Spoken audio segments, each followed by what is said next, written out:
biker had no time to react when an animal suddenly crossed the road in front of him.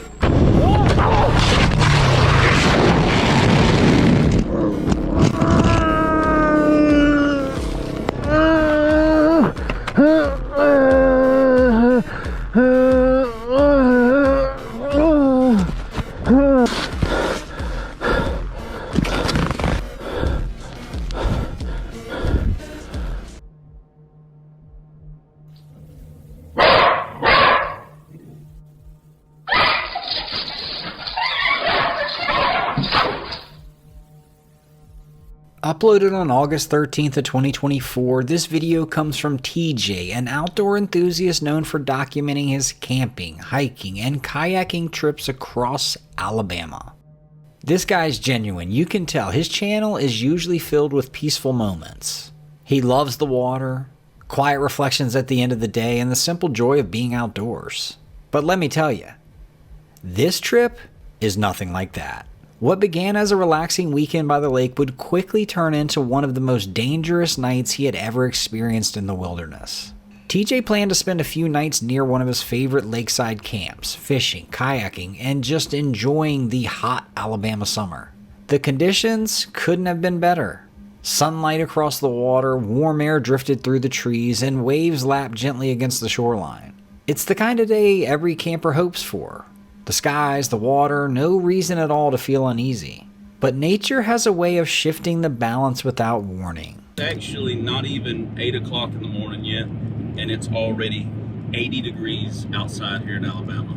I just took a shower and walked through my garage, hooked the kayak up, did that little bit of filming with you guys, and I already broke a sweat just in that little window of time for me being from inside of the house to getting inside of the truck. So it is going to be super hot this weekend. Still going to have a good time. I don't like rushing my summers. I used to say, man, I can't wait for fall, man, I can't wait for fall. And then as soon as fall comes, you enjoy it. But then it gets super cold here during the winter, and you're like, man, I can't wait for summer or spring. I can't wait for summer or spring. So I try not to rush through everything. All right, I'm sweaty, but I do believe the camp is set up. I'm just getting all my rods out of the top water box right now. This box is awesome. They're expensive, but I think they're worth it if you don't have a way to haul your rods with you. I say it every time I film myself out here camping. This is my favorite place to camp in Alabama. As the hours passed, TJ checked his weather radar and noticed something unexpected. A storm system was forming in the distance. At first, it didn't seem serious. The sky remained bright and the lake was still calm, so he continued with his fishing plans. But the situation began to change quickly. The air grew heavier, the wind shifted direction, dark clouds rolled in faster than anticipated. What started as a light breeze became a sharp, chilling gust. By the time TJ returned to shore, waves were rising and visibility was dropping. He and his buddies rushed for cover, taking shelter inside a small gazebo near their tent, hoping this storm would pass. Holy cow, y'all. So, I don't know how much I just filmed out in the water. Me and Dylan were both just waiting and fishing. And look what just rolled up on us. Look at this. It is pouring. And that's only a few hundred yards away. It is white capping out here on the water. Look at this. This just came up out of nowhere. I don't know how bad that looks on camera, but it's pretty bad. Can you see the white caps out here? Let me zoom in. Water.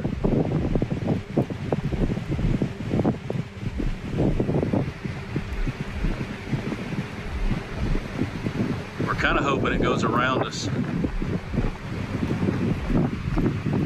I did go ahead and roll the awning up.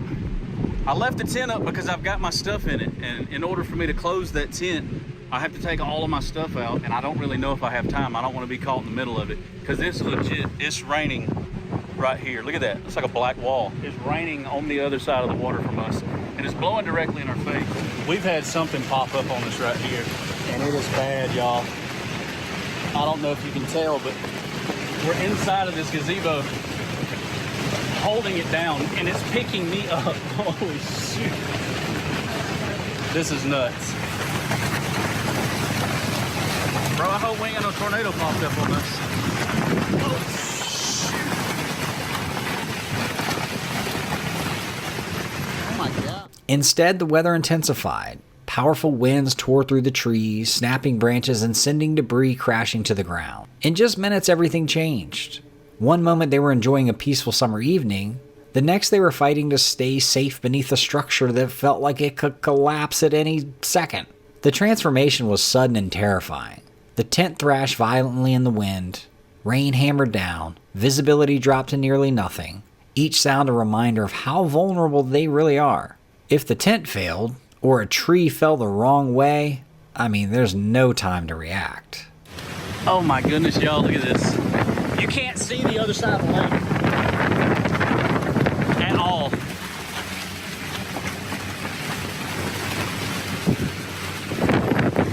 Can y'all tell the lake's gone? I really hope this ain't a tornado, because we should probably be in the truck. Oh, there's the rain. We're just holding this gazebo down, guys. Is the tent good? This is absolutely insane, y'all. Look at this.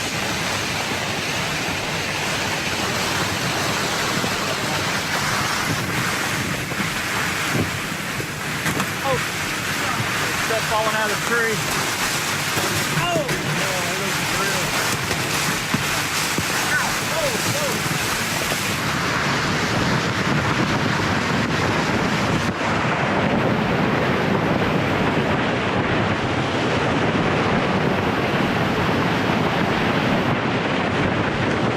God, dude. We might need to get under the vehicle. Dude, I've never been in something like this. This is horrible, man. I haven't either. We probably need to be under our truck. There ain't no doubt. If this tree comes down, it's gonna hit it. They huddled together, holding on and hoping the gazebo would withstand the force of the storm. It felt like hours, but eventually the winds began to weaken. The tornado passed, though the rain and tension lingered. When TJ finally stepped outside, the landscape was almost unrecognizable. Trees lay scattered across the ground. The shoreline was littered with debris. By sheer luck, their campsite had been spared. Just a short distance away, a massive tree had crashed down in the exact spot where they had originally planned to set up. Had they stuck with that first location, the outcome could have been fatal. That realization hit hard. A small, seemingly insignificant decision had made the difference between survival and tragedy. Hey, y'all, I don't know if we're in the eye of a tornado right now or not, but we just had to hold that down. Whatever just hit, it took this tree down where I was going to park. Look at this. It's completely uprooted. I was really worried about these that were up under here. My kayak is completely underwater. Thank goodness I didn't have my MK300 on. That was the worst experience of my life. I've got to try to get this kayak pulled up on the bank. Look at this tree, y'all. Look at this. I hope that it's past. It's still coming down pretty hard. This is where we were going to park. This is where we were going to camp because it was right behind the bathroom. The last time a major tornado hit this spot, I believe, was in 2011 or 2013, and it wiped us out. Will you help me tug this boat up? Ready, 1, 2, 3. This should be good, thank you. I hope there ain't no hole in it, because it was late. When I got out here, look at my wrap. Yeah, look at that. It ruined my wrap. When I came out here, it was up on those rocks right there. By morning, the storm had passed, leaving behind a shattered but eerily calm scene. The water was still again. The air was cool and quiet. TJ packed up his kayak, reflecting on how fragile the line between peace and danger truly is. He continued his trip, but with a deeper respect for how quickly conditions can change. Sometimes it isn't the wilderness itself that possesses the greatest threat. It's the weather, turning without warning. TJ's experience serves as a powerful reminder that in the outdoors, calm and catastrophe can exist just moments apart. Another Reddit post coming from the uploader's brother. In the camera, you can see that there is a little girl in the background. Well, they have no idea who that is. Scrolling through the comments, you could see that they were divided. Some thought this was super creepy. Others just thought this was a girl that was probably invited to their house. Well, the OP chimed in, quote, "It wasn't just a bunch of frat dudes in a house. It was 3 teen/early 20s boys living with their dad. Trust, no girls were pulling up." Translation, there were roughly 0 girls coming to this house. If I remember, it was summer break because we were all just chilling. Me and my older brothers were jamming some games in the living room. My brother was in the office room taking selfies for a profile picture. My oldest brother was actually the one that noticed the girl in the background when my other brother posted it. So 3 people in the house when he took the pic. I know it ain't me in the photo, and I know it ain't my brother because he moved in with my mom like 3 days later because he couldn't deal with us living in a, quote, haunted house. So we don't have any idea what's going on. But the picture isn't fake. We don't care if you think it is. But we don't know who this little girl is. So if you've ever seen anything like it, please let us know. On another note, tell me this doesn't look like Jonathan Taylor Thomas. I'll try to find a picture. Some of you probably don't know who that is, but he was the kid that played on Home Alone. Teen heartthrob. I mean, doesn't this guy look just like him? If you agree with me, put JTT in the comments. I really want to see how many people think that this looks like him. I think it looks exactly like him. Anyway, too funny. Britt lives on a large horse ranch tucked into the mountains, and according to her, something has felt off around her property lately. Not just a little strange either, like deeply unsettling. It all began one day when her dog Josie suddenly started acting completely out of character. Britt started recording it because she wasn't sure anyone would even believe her. I'm recording this just in the off chance that no one believes me. Maybe I can catch it. And by the way, I have a freaking cemetery in my front yard. I was just inside. I'm by myself with my dog.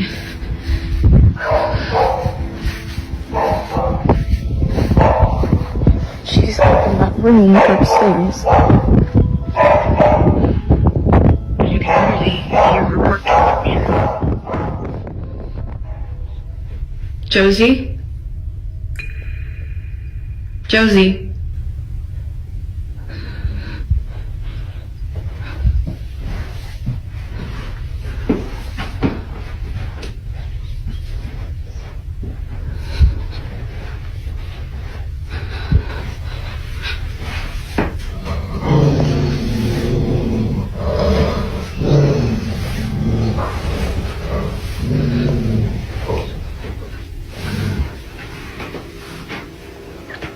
Yeah, she's just been staring at that, and then she started barking, and she growled, and when she growled, I kind of like booked it. But I don't really know, like, that's usually like her stance while she's waiting for me to come home, and I'm just like, is she waiting for someone to walk out of that closet? Like, I just don't really know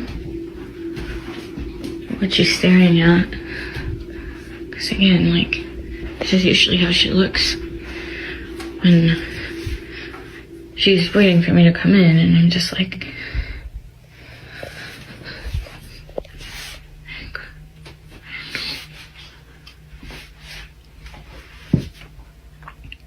what? What is it? What is it? Josie usually stood like that, but only when waiting for Bree to come home. But Bree was in the room with her, and they were supposed to be by themselves. The dog's behavior only grew more aggressive. She barked ferociously at the closed closet door. She was acting like someone or something was standing just out of sight. But that wasn't the only thing that Britt noticed.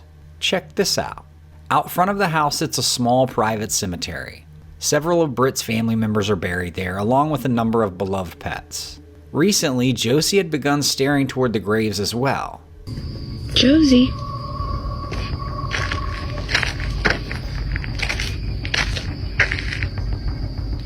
Josie, what's going on? It wasn't just the dog either. The horses on the ranch had begun doing the same thing. They would stop what they were doing and fix their gaze toward the cemetery. Well, that's not creepy. Seriously, what are you two looking at?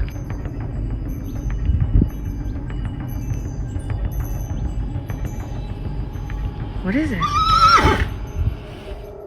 But this is when she had it. The straw that broke the cow's back. Britt noticed that her neighbor's cows had started wandering onto her property. Not just grazing, passing through, but gathering near the cemetery. Night after night, they would show up, cluster around the graves, and simply stand there. What the heck is going on? See, this is what I'm talking about. They literally just come and hang out here all the time now. It's a newer development.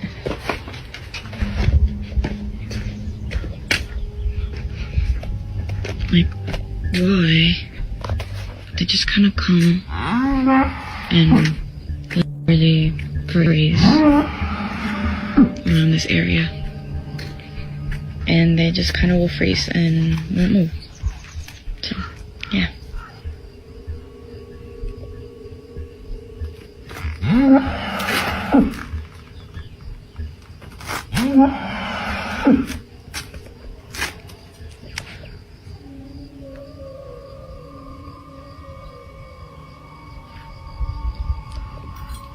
What's up? They're motionless. They're practically frozen. It looks deliberate. Britt tried to brush it off, but the pattern continued.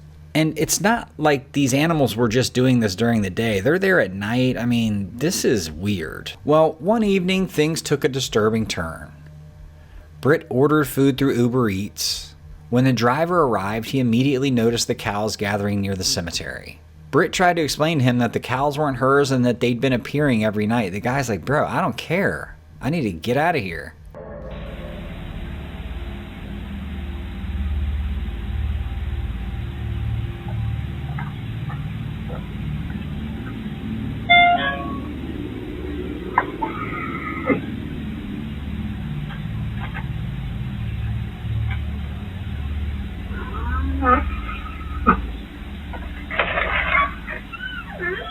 Thank you. Thank you so much. Sorry about that. Yeah, this location is outside, no here. Oh, that's so interesting. Yeah. Oh, I'm so sorry. Yeah. It's okay, no problem. Thank you so much. Okay, thank you. Have a good night. Oh my god. Yeah, You're a cow? I scared. There's a cow. They're actually not mine. They wasn't showing up. No, yeah. No. Oh. They come hang out around here every night. Yeah.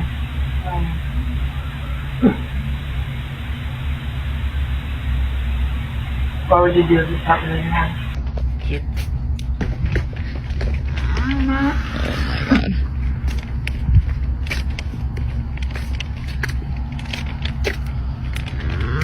Hi.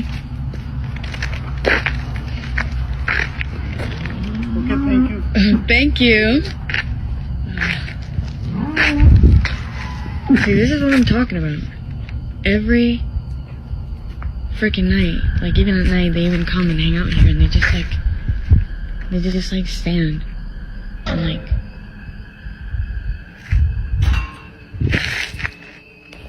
Are you for real right now?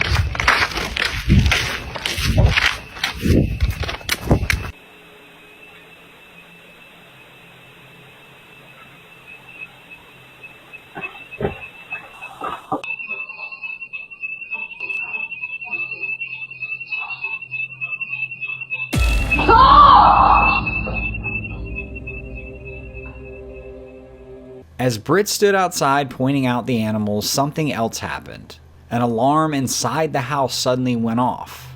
Concerned, Britt ran back inside, and that's when she felt it. Something unseen grabbed her shirt and yanked her. Britt dropped her food and ran out of the house in fear. She later explained that she was too terrified to go back inside. Instead, she just spent the rest of the night sleeping in the family RV parked outside, unwilling to risk returning to the house until daylight. Okay, so the thing grabbing her inside is super creepy. I don't like that, but I need to know about these daggone cows. What are these cows doing? I don't get that. Does anyone else? I mean, that doesn't make any sense at all. Why are they just showing up there and then staring at this graveyard? I don't know. I need way more information. Let me know if you guys have any ideas.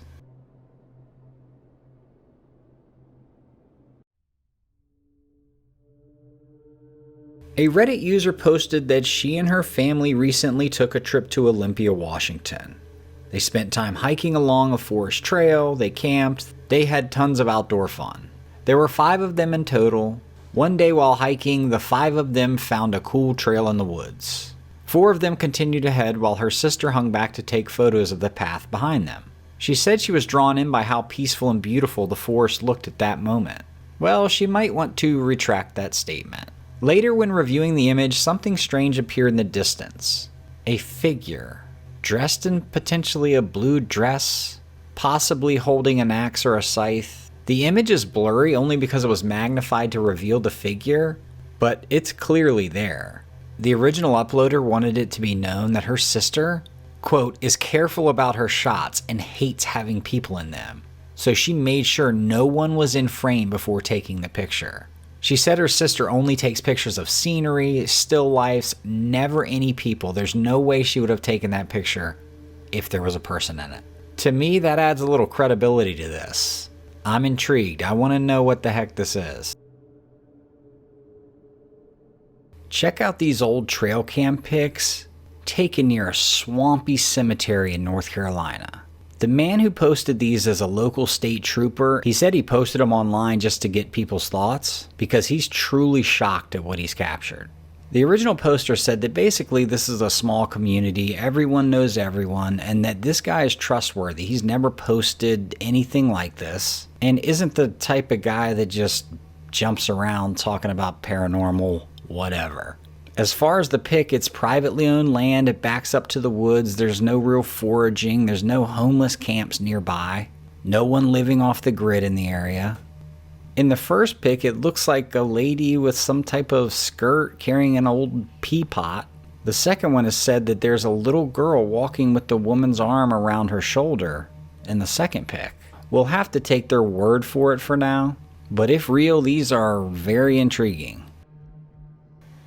This encounter comes from Matty Van Hall, a creator best known for documenting overlanding trips, van life builds, and quiet off-grid camping. His channel is usually calm and reflective, long drives through mountain roads, him having simple meals under open skies, and the kind of silence you only find far from civilization.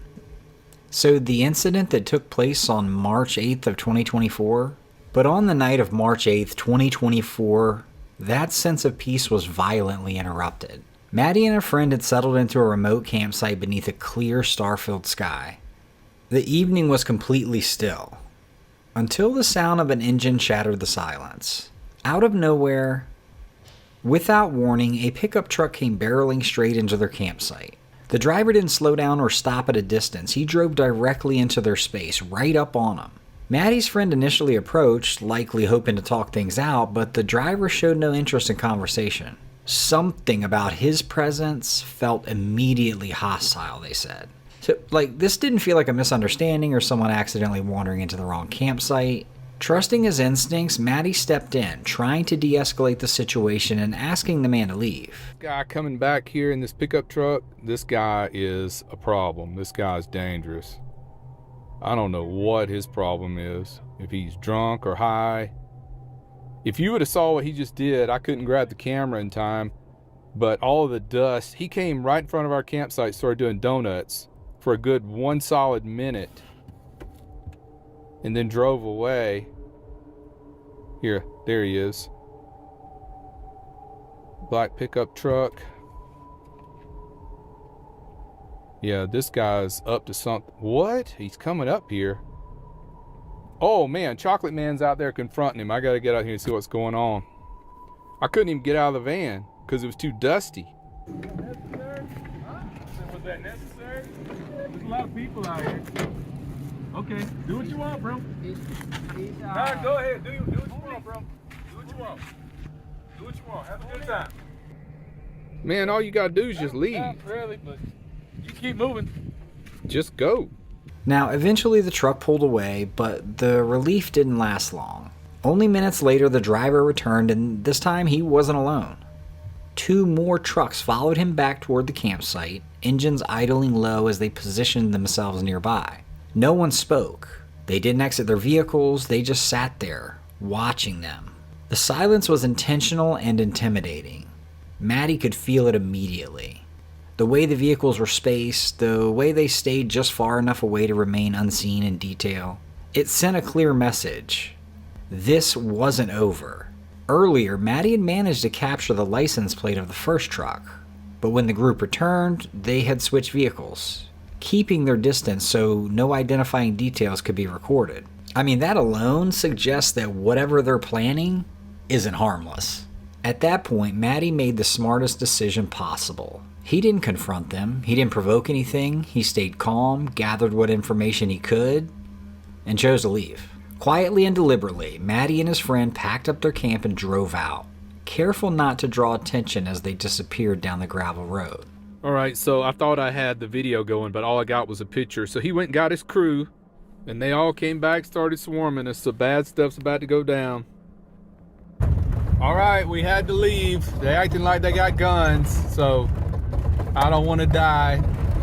There's a chocolate man in front of me. Ron and Mark's right behind me. And we found another spot on Overlander. I know it's loud in here. This road is really washboard. So we all had to pack up pretty quick and go. The guy came back in another vehicle. So it's at least 3 of them. I know it's 4 of us, but we don't have guns. So I don't want to get all shot up. And this is not the first time this has happened. Something similar to this happened. Where was I? I can't remember. It was just drunks throwing. Oh, I know what it was. It was drunks throwing beer bottles, and they were a little too close for comfort. But these guys were gangsta acting, so time to move on. It sucks. Later, Maddie admitted he was certain those men would have come back again. Not to talk, not to intimidate, but to escalate. Out there, miles from cell service and help, even one wrong decision could have been fatal. Okay, so now we're back on some paved roads, so now it's not so loud. So, yeah, they kept coming back in different vehicles, and if we would have stayed, here's what would have happened. They would have come back in the middle of the night, and they would have took shots at us, did a drive-by, and if it didn't hit our bodies, it would have busted out the windshield, put holes in the van. That's what would have happened. I mean, I know these things. I've been around a long time. I know how these things go down. So this is wisdom, my friends. This is wisdom. Let me check on, yeah, Ron's back there, Mark's right behind him. This is what wise people do. They don't let hotheads prevail. It feels like a loss, but it's really a win. I love what Maddie said about this being wise. Him leaving is wisdom, and I totally agree. And it's not often I take this approach, but sometimes you just gotta take the L and just say, you know what, I'm gonna live to fight another day. This isn't a hill I'm gonna die on. If these guys wanna be jerks, I'm just gonna let's just get out of here. Thankfully they escaped unharmed, but the experience left Maddie with a hard truth. One that sticks with him every time he parks his van alone in the wilderness. Out there, danger doesn't always come from the darkness or the trees. Sometimes it comes from your fellow man. My guy Jason here runs a YouTube channel called Exploring Intuition, and this dude is the real deal outdoors. He's the type of guy, and we all know him, who can sit for hours with nothing.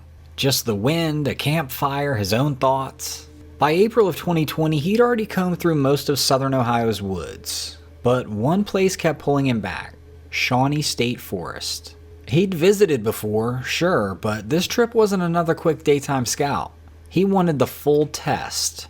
One night solo, buried deep in the timber, away from the roads, away from porch lights, and away from anyone who could bail him out fast. The kind of choice that sounds simple, until it isn't. After he reached his spot, Jason started unloading and getting organized. Everything felt calm, almost too calm, he said, like the forest was holding its breath. Then the quiet got split open by a sharp crack. A gunshot somewhere out in the trees, not visible but close enough to jolt him. He stopped cold and listened. No follow-up shot, just that echo rolling through the branches and dying out. Hey folks, how's it going? I'm out here at Shawnee State Forest again today, and if you remember my last video, I was out here scouting for a place to come out and do some overnight camping.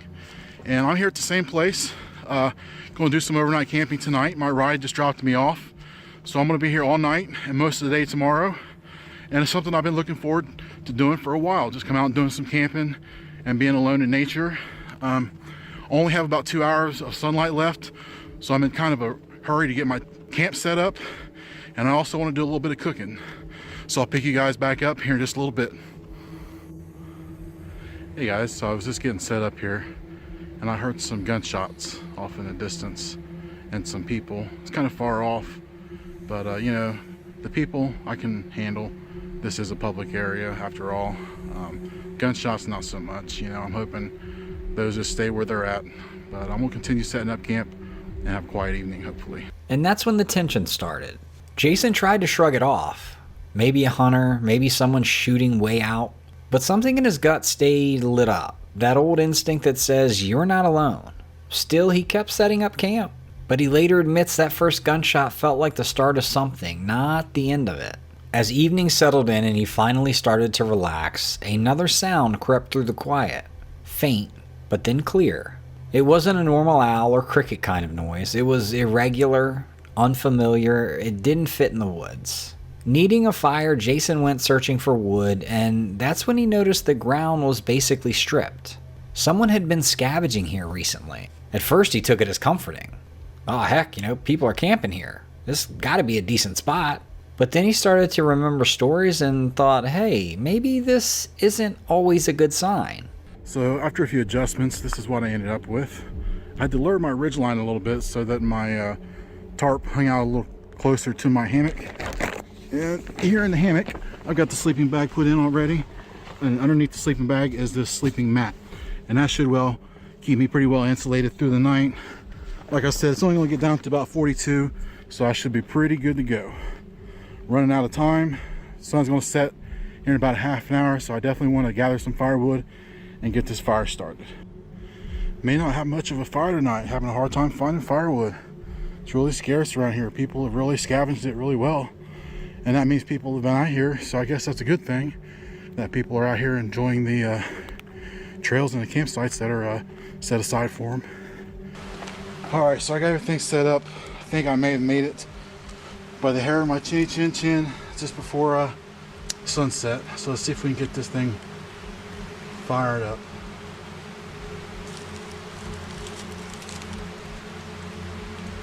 He scraped together just enough wood for a fire. Not a very big one. I mean, it wasn't going to last, and it definitely wasn't going to scare anything off or hold them back. Just after that thought left his head, that's when the sounds came back. Only now they were louder, closer, and patterned, like paced movement. One moment it was off to the side, then behind him, then somewhere else. Every few seconds a new direction. It felt less like random noise and more like something working the perimeter, watching.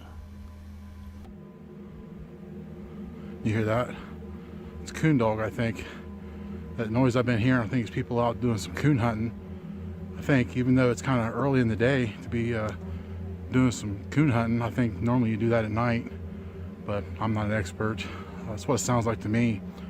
Hopefully they don't come back this way, but if they do, I guess they do. We'll have to deal with it. They won't find no coons around here because I've been scaring them away.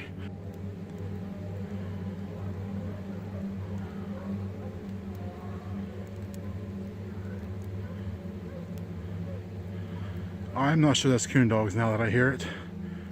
Hope that's not coyotes.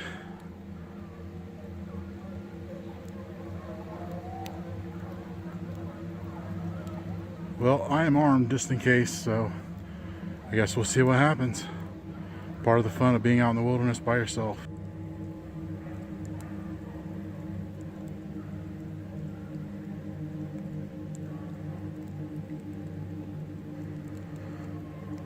Those sound more like wild dogs to me. I don't know what they're going on about. They sound like they're just on the other end of the holler, so I hope they stay there.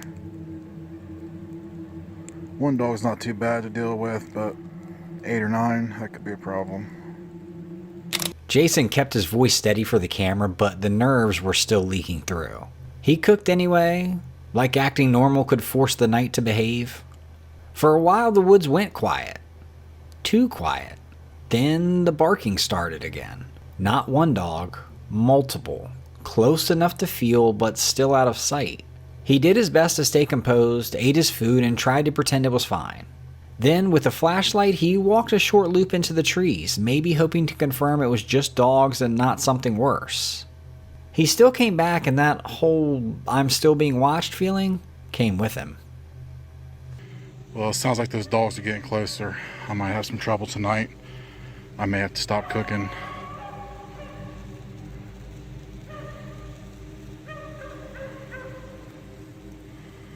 Who would have thought of all the things you're going to have to deal with in the woods, it's going to be wild dogs.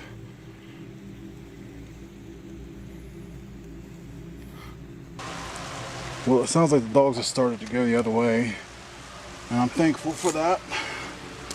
And now I'm starting to lose my fire because I was too preoccupied perhaps dealing with them to work on my fire.